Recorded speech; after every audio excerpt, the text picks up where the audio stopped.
if you start a business, you're an entrepreneur. So if it's something you've always wanted to be like, I want to make money doing my own thing, okay, whatever that may be, you would be an entrepreneur, okay? So this is the last workshop in our book. We're going to think about the importance of money and look at how people, including teenagers, make, save, and spend it, okay? So take a look at just kind of the text titles here. So along the bottom,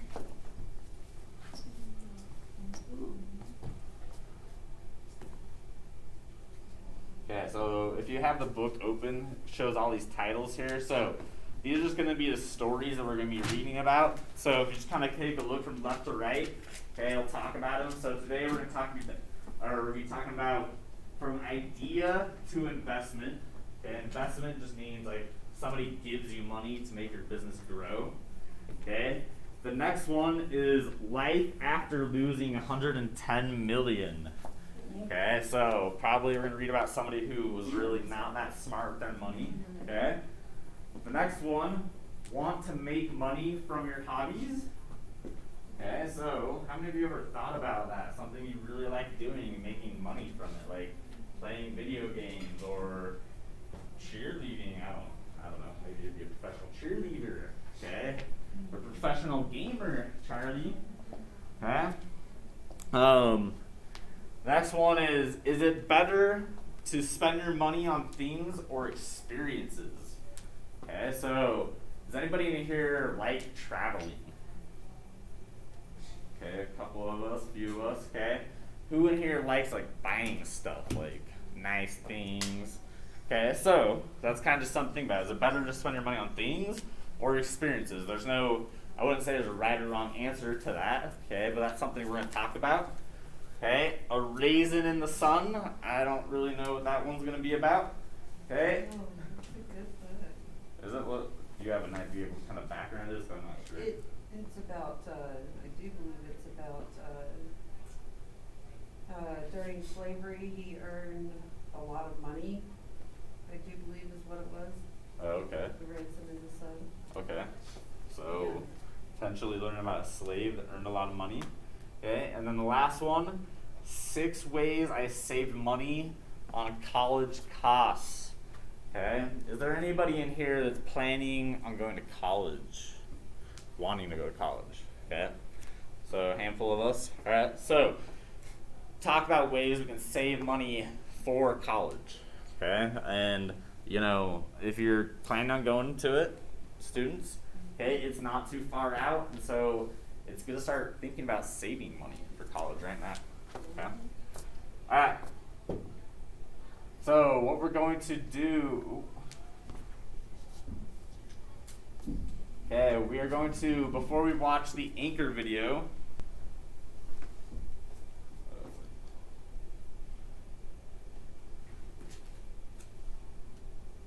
okay, all right, so we're going to watch the video before we go over these words really quick, okay? So let me pull this up.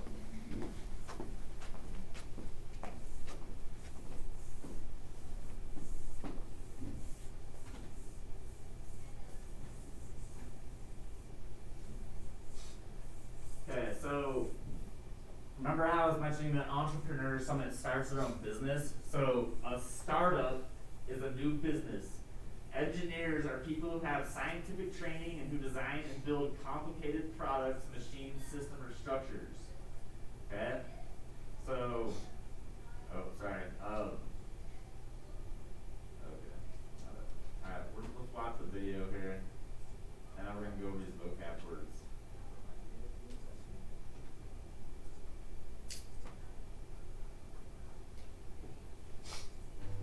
It doesn't matter how old you are. One bright idea can be the start of a big business. 14-year-old Shubham Banerjee started his entrepreneurial journey by researching a simple question. How do people who are blind read? That's where he first learned about Braille, a system of raised dots that can be read with fingers. But the price of a Braille printer is $2,000 and up, making the technology inaccessible to most people.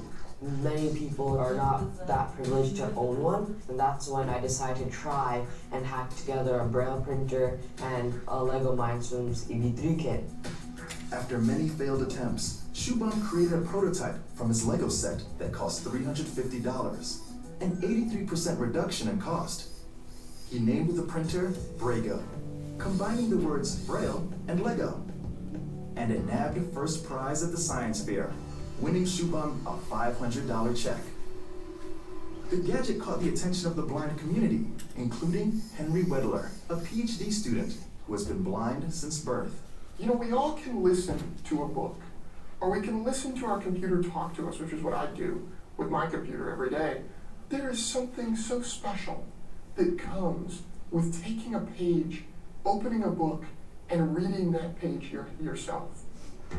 If Shubham continued to develop his idea, the low-cost printer could help millions of visually impaired people to read. We as parents started to get involved more in the process, thinking that he's onto something and this innovation process has to continue. With the help of his parents, Shubham created a startup company called Brago Labs. But for the invention to be further developed, it needed more funding, also known as capital investment. Shubham impressed executives at tech giant Intel, who announced they were going to invest a few $100,000 in the 8th grader's idea. This is the youngest underinvestment we've ever done, and I think if our research is correct, probably the youngest VC investment at all. I started calling my friends, dude, I got funding from Intel. I was telling my mom, I was screaming. I was just really happy. Intel saw that Shubham had created what's called a disruptive innovation. His low-cost, portable printer would be more competitive than the other products on the market. He's solving a real problem, and he wants to go off and disrupt an existing industry, and that's really what it's all about. The 8th grader used the investment money to hire engineers and consultants who could help expand the company's research and development capabilities.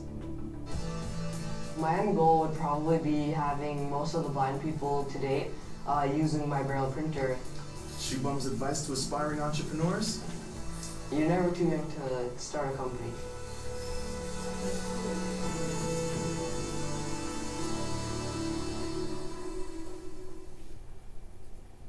Okay, so we are going to re-watch the video, but before we go over that, okay, I want you to take a look at page 268, right up here.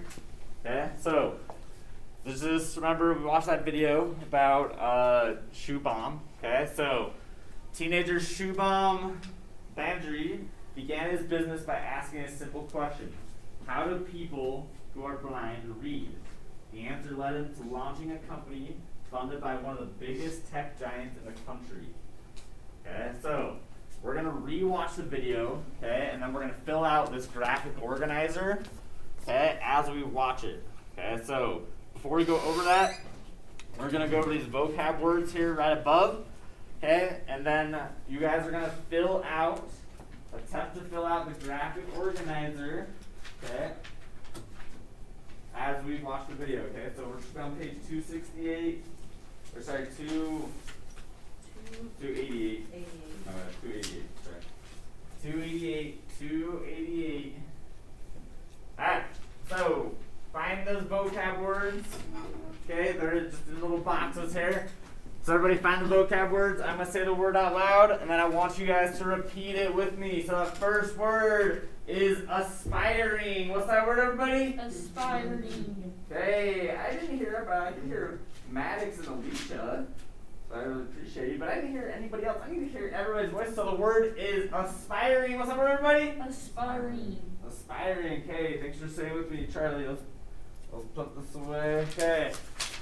So aspiring means like I really want to do it, okay, and I'm working towards it. So if I'm like an aspiring painter, for example, okay, I might be taking painting classes in high school, and I might try to go to art college after high school, okay, so I can get really good at paintings so I can sell them for a living. Okay, so if I'm aspiring, okay, as something, it usually is I'm like, I want to do it, or I'm like trying to do it.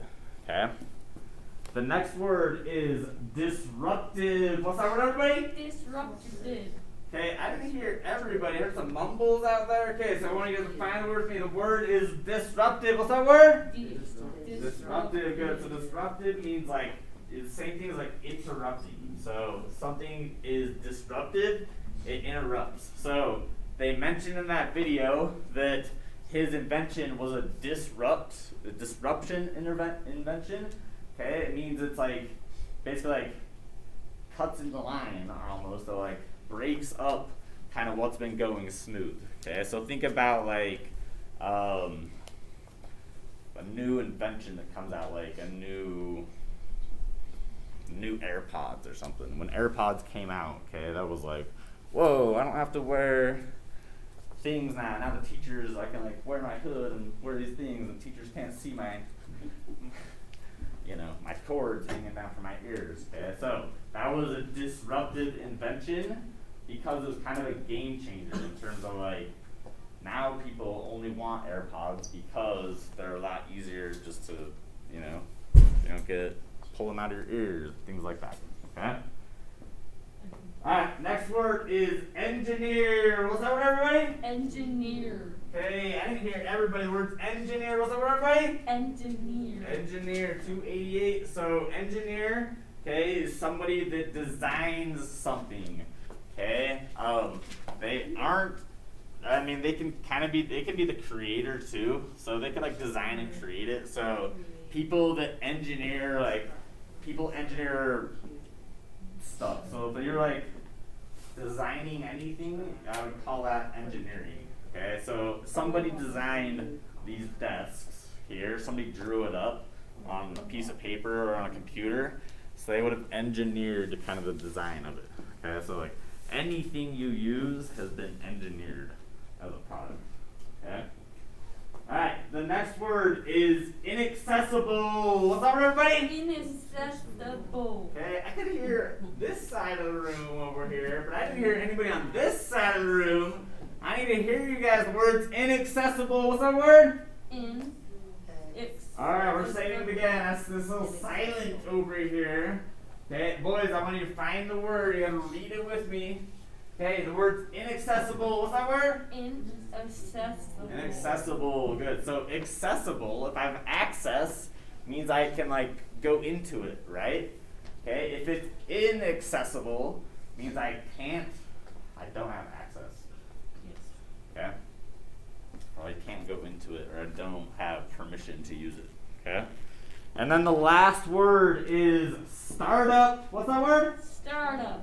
Startup, good. So startup just means like the beginning. Okay, so if I am a startup company, sorry, let me phrase that. Not the beginning, but like newer. Okay, so if I'm a startup company, just means I'm like really new. Like I just started not too long ago, and I'm coming up.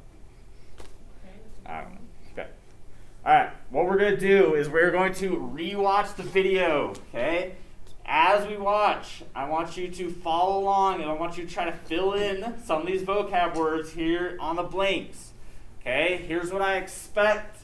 When the video is playing, your eyes are up on the screen. We're not drawing on our pages or staring down at our books. Okay, I want you guys looking up at the screen. Okay, as you hear some of these vocab words, I want you to be trying to write stuff down as we go. Okay. In the video, the details, just like they're written here, they go in order of the video. Okay, so like the first thing you hear isn't going to be down at the very end. Okay, it'll be up here. Okay, so just kind of follow the order of the outline, order of the video, and let's see if we can get some of the stuff written down here. Okay, so we're going to rewatch the video one more time, and then we're going to fill out the outline. From idea to investment. It doesn't matter how old you are. One bright idea can be the start of a big business. 14-year-old Shubham Banerjee started his entrepreneurial journey by researching a simple question. How do people who are blind read? That's where he first learned about Braille, a system of raised dots that can be read with fingers. It's just about to tell us But the price of a Braille printer is $2,000 and up, making the technology inaccessible to most I people. just told you first Many blank, people are inaccessible. not that privileged to own Totally one. the first That's blank, when I decided to inaccessible. try and hack together a Braille printer and a Lego Mindstorms EV3 kit. After many failed attempts, Shubham created a prototype from his Lego set that cost $350, an 83% reduction in cost. He named the printer Brago, combining the words Braille and Lego. And it nabbed first prize at the science fair, winning Shubham a $500 check. The gadget caught the attention of the blind community, including Henry Wedler, a PhD student who has been blind since birth. You know, we all can listen to a book, or we can listen to our computer talk to us, which is what I do with my computer every day. There is something so special that comes with taking a page, opening a book, and reading that page yourself. If Shubham continued to develop his idea, the low-cost printer could help millions of visually impaired people to read. We as parents started to get involved more in the process, thinking that he's onto something and this innovation process has to continue. With the help of his parents, Shubham created a startup company called Brago Labs. Oh, just told you the number C, the first one. But for C, the invention to what be kind of further company? developed, Startup. it needed more funding, also known as capital investment. Shubham impressed executives at tech giant Intel, who announced they were going to invest a few $100,000 in the 8th grader's idea. This is the youngest founder investment we've ever done, and I think if our research is correct, probably the youngest VC investment at all. I started calling my friends. Dude, I got funding from Intel. I was telling my mom, I was screaming. I was just really happy. Intel saw that Shubham had created what's called a disruptive innovation. His low-cost, portable printer would be more competitive than the other products on the market. So 3A. He's solving a real Disruptive. problem, and he wants to go off and Disruptive. disrupt an existing industry, and that's really what it's all about. The 8th grader used the investment money to hire engineers and consultants who could help expand the company's research and development capabilities. My end goal would probably be having most of the blind people to date using my Braille printer. Shubham's advice to aspiring entrepreneurs? You're never too young to start a company.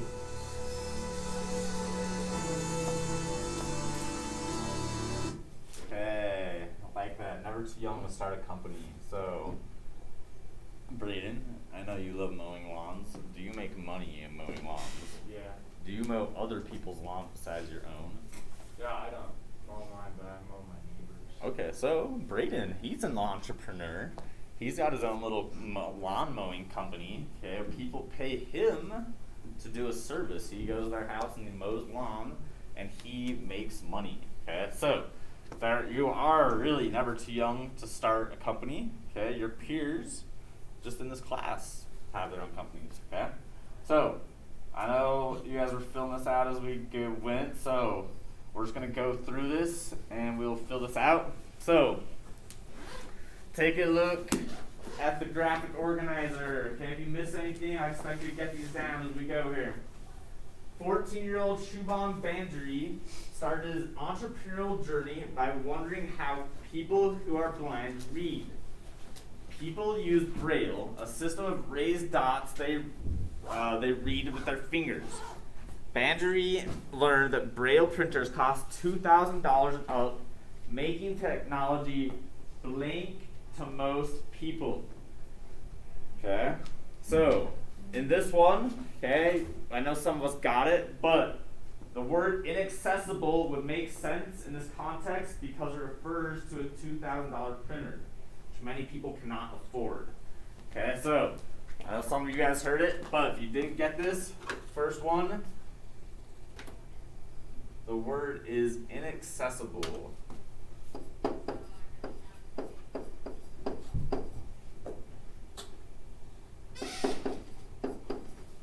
Okay, so if you didn't get that one for 1B, get that written down, inaccessible. Okay, so because the cost is so high, that's the reason why they're inaccessible.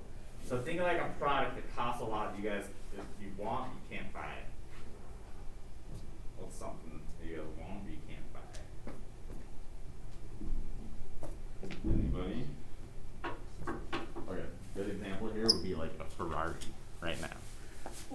Okay, or like a Range Rover. Okay, maybe you want it, but it's inaccessible to you right now because you don't have the money, or your parents aren't gonna buy it to you. Okay. All right. Next part. Bandry tried to make cheaper Braille printer from a Lego kit. He created a printer that cost just $350. He named it Brago. The printer won in first place at the science fair and caught the attention of the blind community. Bandry created a blank company to develop the invention, but needed more funding to test ideas and hire blank. Okay, so what kind of company did he create? What kind of company I say is the beginning, very beginning company? What is that called, Gabe? What?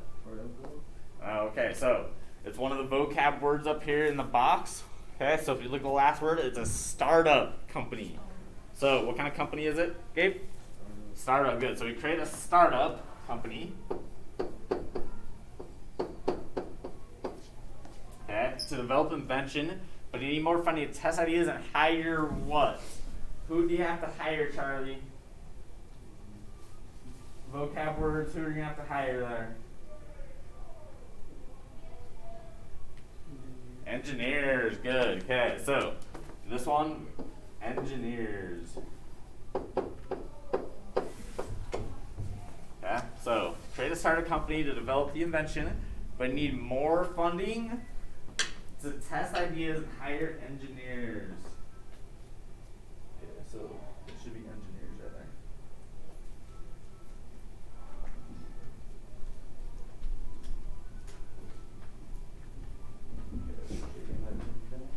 there. Alright, next part.